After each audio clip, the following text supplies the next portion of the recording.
Radio صدائے حریت جموں کشمیر سے سنیے تازہ ترین خبریں۔ مودی کی فاشسٹ بھارتی حکومت کی جانب سے غیر قانونی طور پر زیر قبضہ جموں کشمیر کی خصوصی حیثیت کو منسوخ کیے 1 سال گزر گیا، لیکن کاروبار ابھی تک بند ہے، جبکہ نجی شعبہ خاص طور پر سیاحت تباہی کے دہانے پر ہے۔ کشمیر ایوان صنعت و تجارت کے مطابق 5 اگست 2019 سے اب تک مجموعی نقصان 45,000 کروڑ روپے سے زیادہ ہے، جبکہ 4.5 لاکھ سے زائد افراد بے روزگار ہو چکے ہیں۔ مسلسل فوجی محاصرے کے باعث ہزاروں خاندانوں کے پاس آمدنی کا کوئی ذریعہ نہیں بچا۔ کشمیری اس بات کو بخوبی سمجھتے ہیں کہ بھارتی حکومت ان کی معاشی بحالی کے لیے جان بوجھ کر کچھ نہیں کر رہی۔ دریں اثنا بھارتی فوجیوں نے آج ضلع کولگام کے علاقے سیگن پور میں محاصرے اور گھر گھر تلاشی کی کارروائی شروع کی، جبکہ نامعلوم مسلح افراد نے ضلع بڈگام کے علاقے اوم پورہ میں بی جے پی کے ایک کارکن عبدالحمید نجار پر فائرنگ کر کے اسے زخمی کر دیا۔ یاد رہے کہ گزشتہ 5 دنوں میں بی جے پی رہنماؤں اور کارکنوں پر یہ تیسرا حملہ ہے۔ ان حملوں کے بعد بی جے پی کے بہت سے کارکنوں نے پارٹی سے علیحدگی کا اعلان کیا ہے۔ دریں اثنا پنچایت کے مزید 2 ارکان نے اپنے عہدوں سے استعفیٰ دینے کا اعلان بھی کیا۔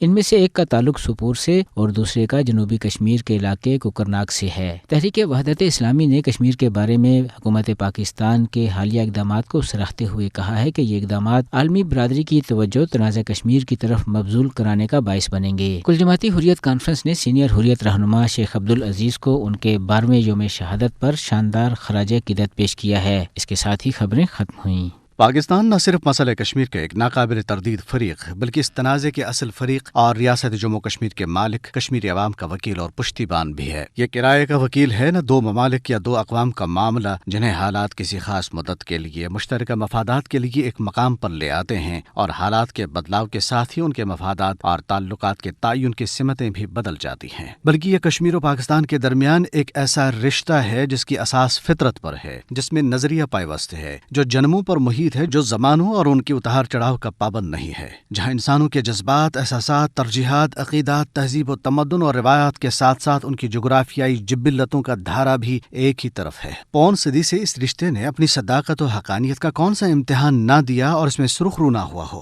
بھارت کے ہندو سامراج نے کشمیریوں اور پاکستان کے درمیان کتنی بڑی مواصلاتی دیوار قائم کی۔ کشمیریوں کو پاکستان کے ساتھ اپنی والہانہ محبت کا اظہار کرنے پر آج تک کتنے ہی گھناونے مظالم کا نشانہ بنایا گیا، اور پاکستان کو ان کی پشت سے ہٹانے کے لیے کیا کچھ نہ کیا گیا۔ 3 بار اس پر لشکر کشی کی گئی۔ 9/11 کے بعد اس کی دونوں مشرقی اور مغربی سرحدوں سے اس پر بدترین دہشت گردی مسلط کی گئی، جس کے باعث 60,000 پاکستانی شہید اور معاشی ڈھانچے کو تخمیناً $70 بلین کا نقصان پہنچا، اور وہ ابھی تک پوری طرح سنبھلنے میں نہیں آ رہا۔ مگر اس کے باوجود پاکستان کی کشمیریوں سے وابستگی میں تزلزل نہ آیا۔ تمام تر سرد و گرم کے باوجود اس ملک کی خداداد نے گزشتہ 73 برسوں کے دوران کشمیریوں کے ساتھ اپنے رشتے کی صداقت، وابستگی اور کردار کو ثابت کیا۔ بھلے ہی بھارت کی 8 لاکھ فوج جموں کشمیر میں موجود ہو، مگر پاکستان کی کشمیریوں کے دلوں میں بغیر کسی فوجی کے حکمرانی بھارت کو دن میں 100 بار شکست سے دوچار کر رہی ہوتی ہے۔